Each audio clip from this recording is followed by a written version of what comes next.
নবম শ্রেণীর শিক্ষার্থীবৃন্দ, আমি আজকের এই ভিডিওতে তোমাদের গণিত বইয়ের 4.1 এই অধ্যায়ের 81 পৃষ্ঠার 11 নম্বর অঙ্কটি সমাধান করতে যাচ্ছি। ঠিক আছে, 11 নম্বর অঙ্কটি হচ্ছে a to the power l by a to the power m whole to the power n into a to the power m by a to the power n whole to the power l into a to the power n by a to the power l আর কি whole to the power m আছে। তো এটা হচ্ছে left hand সাইডের মান। ঠিক আছে, এই লেফট হ্যান্ড সাইড সমাধান করে আমাদেরকে 1 বের করতে হবে। ঠিক আছে, এই অঙ্কের রাইট হ্যান্ড সাইডে কি আছে? 1 আছে।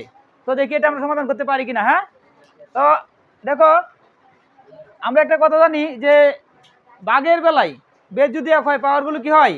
বিয়োগ হয়। ঠিক আছে, তাহলে আমরা এই এ এবং এই এ দুইটা থেকে একটা এ লিখবো। ঠিক আছে, এ লেখার পরে কি লিখবো বলো? এল মাইনাস এম আর পাওয়ার কি আছে? এন। আবার এদিকে করবো এম মাইনাস এন, ফুল পাওয়ার কি আছে? এল ইন্টু এখানে হবে কি? এন মাইনাস এল, পাওয়ার হবে কি? এম। তো আমরা একটা কথা জানি যে গাতের উপরে গাত থাকলে কি হয়? গুণ হয়। ঠিক আছে, তো এই এনটা এল এর সাথে গুণ হবে, আরেকবার এম এর সাথে গুণ হবে। তাহলে এর উপরে কি পাচ্ছি আমরা? N L minus M N into এদিকে পাচ্ছি M L minus N L into এদিকে পাচ্ছি M N minus M L. ঠিক আছে, তো এখন একটা বিষয় দেখো, এখানে কি আছে? গুণ আছে। সবার বেজ আছে কি? এক। একই বেজ, বেজটা কি? এ। তাহলে বেজ যদি এক হয় পাওয়ারগুলো যোগ হয় গুণের বেলায়, ঠিক না? তাহলে এ এ এ এই তিনটা থেকে একটা লিখবো, আর উপরের পাওয়ারগুলো কি করে দিব?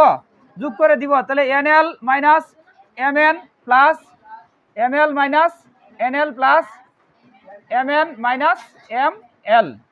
ঠিক আছে, এবার দেখো এন এল, দেখো এন এল এখানে প্লাসের এখানে মাইনাসের। ঠিক আছে, এম এন এখানে মাইনাসের এখানে প্লাসের, এম এল এখানে প্লাসে ওইখানে কি মাইনাসের, অর্থাৎ প্রত্যেকটাই প্লাসের আছে মাইনাসের আছে, একটা প্লাসের একটা মাইনাসের। সেই হিসাব করলে সবাই কি হয়ে যায়? বাদ পড়ে যায়। তাহলে উপরে কি থাকে? জিরো থাকে।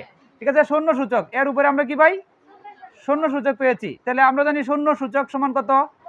1। এটাই হচ্ছে রাইট হ্যান্ড সাইডের মান।